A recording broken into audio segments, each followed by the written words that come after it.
अनंत ब्रह्मांड में हमारी पृथ्वी एक कण से भी छोटी नजर आती है। विराट ब्रह्मांड की गहराइयों में कहीं अपार रोशनी है तो कहीं बेहद घोर अंधकार, कहीं करोड़ों डिग्री सेल्सियस तक गर्मी है तो कहीं कड़ाके की ठंड, कहीं पर हमारे सूर्य से भी करोड़ों गुना ज्यादा घनत्व वाले तारे हैं तो कहीं पर बर्फ से भी ठंडे ग्रहों का बसेरा है। यहाँ कुछ जगहों पर जीवन का अस्तित्व तो है पर कहीं समय का भी अस्तित्व नहीं है। नमस्कार, आप सभी का स्वागत है रहस्य टीवी में और मैं हूं कुलदीप सिंह। तो आइए शुरू करते हैं। ब्रह्मांड की बात की जाती है तो हमें यह बात ध्यान में रखनी चाहिए कि ब्रह्मांड दो तरह के होते हैं। एक होता है दृश्य ब्रह्मांड, दूसरा है अदृश्य ब्रह्मांड। क्या आप जानते हैं इन दोनों ब्रह्मांडों के बारे में? पहले बात करते हैं दृश्य ब्रह्मांड। दृश्य ब्रह्मांड वो है जिसे हम देख सकते हैं, जिसकी उत्पत्ति बिग बैंग के प्राथमिक रॉ मटेरियल से हुई है, जैसे कि ग्रह, तारे, उल्का, गैलेक्सी, निहारिकाएं, प्रकाश, गति, समय, गुरुत्वाकर्षण आदि। अदृश्य ब्रह्मांड दृश्य ब्रह्मांड के बाहर के विस्तार व अज्ञात जगहों को कहा जाता है। हमारे दृश्य ब्रह्मांड की सीमाओं से बाहर अज्ञात अदृश्य ब्रह्मांड में क्या है, यह तो कोई नहीं जानता, किसी को नहीं मालूम। लेकिन दृश्य ब्रह्मांड पर हमारे वैज्ञानिक काफी हद तक शोध कर चुके हैं, इसलिए हम बिग बैंग से जन्मे दृश्य ब्रह्मांड के बारे में ही बात करेंगे। जैसे धरती पर दूरी मापने की इकाई किलोमीटर या मील होती है, ठीक उसी प्रकार ब्रह्मांड में दूरी को मापने की इकाई को प्रकाश वर्ष कहा जाता है। आप जानते हैं कि 1 किलोमीटर में 1000 मीटर होते हैं, लेकिन एक प्रकाश वर्ष कितना बड़ा होता है, चलो यह भी मैं आपको बता देता हूँ। प्रकाश यानी लाइट द्वारा 1 साल में तय की गई दूरी को 1 प्रकाश वर्ष कहा जाता है। यदि हम कैलकुलेशन करें तो प्रकाश 1 सेकंड में 2,99,792 किलोमीटर की दूरी तय कर सकता है। उस हिसाब से प्रकाश द्वारा 1 साल में तय की गई दूरी लगभग 95 खरब किलोमीटर होगी, और इतनी ही बड़ी दूरी को हम एक लाइट ईयर या एक प्रकाश वर्ष कहते हैं। अर्थात एक प्रकाश वर्ष बराबर 95 खरब किलोमीटर होता है। तो इस तरह अभी हमारा दृश्य ब्रह्मांड 93 अरब प्रकाश वर्ष में फैला हुआ है, और उसके पार के अदृश्य ब्रह्मांड को अदृश्य ब्रह्मांड कहा जाता है। यह आज तक हम कुछ भी नहीं जान पाए हैं कि उस ब्रह्मांड में क्या है और क्या नहीं।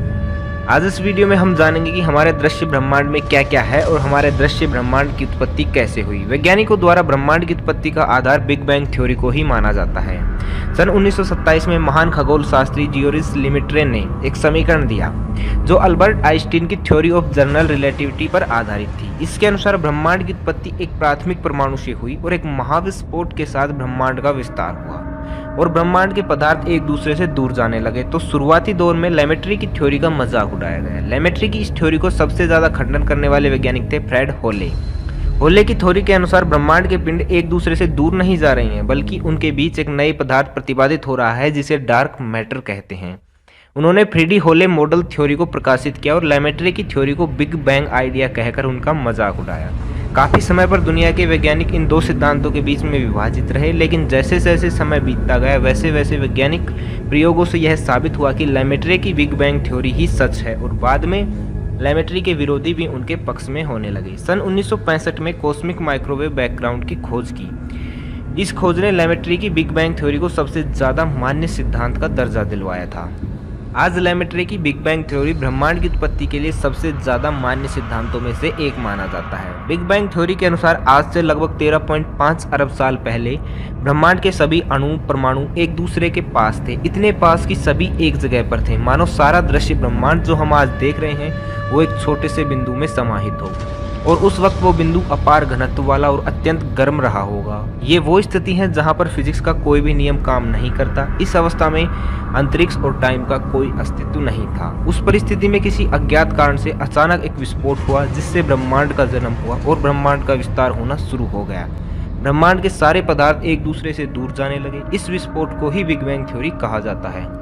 बिग बैंग के इस विस्फोट के वक्त ब्रह्मांड का तापमान इतना ज्यादा था कि हम उसकी गणना ही नहीं कर सकते। महाविस्फोट के बाद 1 माइक्रोसेकंड को ब्लैंक टाइम कहा जाता है।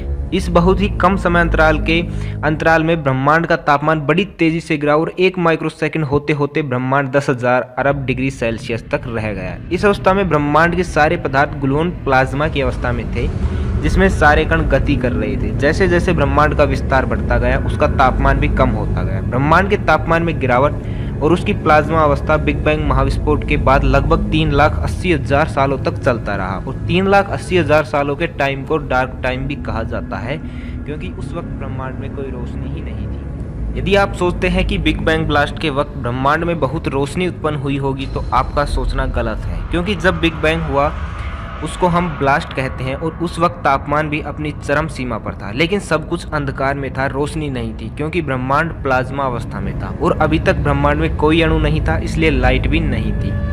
ऐसा लगभग बिग बैंग ब्लास्ट के बाद 3,80,000 सालों तक चलता रहा। इस डार्क टाइम में ही ब्रह्मांड की प्लाज्मा अवस्था में प्रोटॉन और न्यूट्रॉन कण बनने लगे। बाद में प्रोटॉन और न्यूट्रॉन के मिलने से ब्रह्मांड को अपना सबसे पहला अणु मिला, जो था हाइड्रोजन। हाइड्रोजन का ब्रह्मांड के निर्माण में बहुत बड़ा हाथ है, क्योंकि गुरुत्वाकर्षण के कारण हाइड्रोजन के मिलने से हीलियम के अणु बनने शुरू हुए और ब्रह्मांड को अपना सबसे पहला तारा मिला।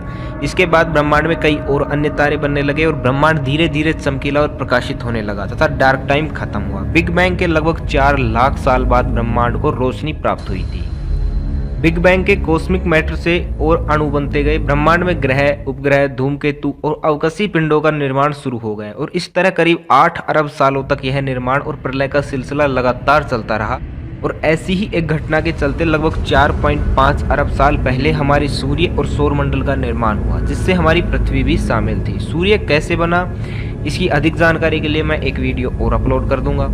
आज से लगभग 4.5 अरब साल पहले सूर्य और सौरमंडल के साथ ही हमारी पृथ्वी का भी जन्म हो गया था। जब पृथ्वी का निर्माण हुआ तब धरती आज की तरह जीने लायक नहीं थी और यह ज्वालामुखी और लावा का धधकता एक गोला था। उस समय पृथ्वी अपनी धुरी पर बहुत तेजी से घूमती थी और दिन हुआ करता था उस वक्त 8 घंटे का, और धरती पर पानी का कोई नामो निशान नहीं था, लेकिन धरती पर हवा में भाप मौजूद था और H2O जैसे कई सारे एलिमेंट्स मौजूद थे। धीरे धीरे पृथ्वी ठंडी होने लगी, भाप के कारण उस पर बारिश होने लगी। लाखों सालों से हो रही बारिश के कारण पृथ्वी पर जलाशय, समुद्र, नदियां बनने लगी और लगभग 3.5 अरब साल पहले पानी में हाइड्रोजन, ऑक्सीजन और कार्बन के मिलने से जीवन की चहल पहल शुरू होने लगी और धरती को अपना एक कोशिकीय जीव मिले, जो थे पैरामीशियम और अमीबा।